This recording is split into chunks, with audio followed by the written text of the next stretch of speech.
Hey friends, today we're going to learn how to weave in chains to our double crochet projects. We're going to start with a slip stitch and we're going to chain. Now the number you chain depends on the size of your project. This swatch is 20 stitches wide, so I'm going to chain a little bit longer than that. I'm going to chain 25 and we'll see how this lays. Okay, so now I've chained 25 and it's a bit longer than my swatch and it has some give to it, which is nice, but I think I want it to be just one chain longer, so we're gonna make this 26. With the chain still on your hook, insert your hook in between the last and second to last stitch of one of the rows, and you're going to attach the chain with a slip stitch around the last double crochet of that row. There we go, that's a slip stitch. Then you're going to leave yourself a tail of about 6 inches, cut your yarn, and that's how it's going to look.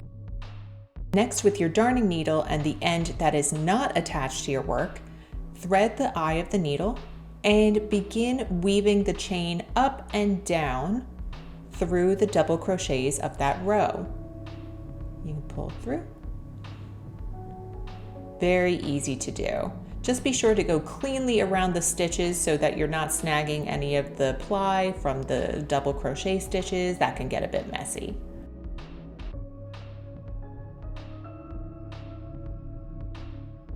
And that's how it'll look at the end. Now you'll see you might have a little bit of the chain sticking out at the end.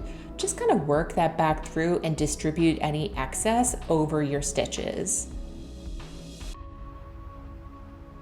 When it comes to weaving in the ends, thread your darning needle, and I like to work it through the last stitch of the row and around a couple times to make it the most secure. And now if you're working in a contrasting color, it can be a little bit hard to conceal it working under the double crochet, so sometimes I like to work it up through the chain itself, though this isn't always as secure. Then I'll just kind of work it back. Just thread it through however you can, but definitely focus some energy on that last stitch as that's the tightest and most secure. Now for the end of the chain that is not attached, take your end and loop it around that last stitch so that the chain is going to be completely attached to your double crochet work. It'll look something like this. And then you can continue to loop around that last stitch or through it.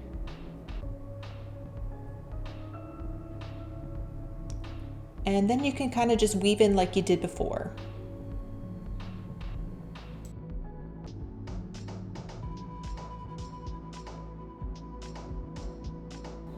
Then just cut your little ends.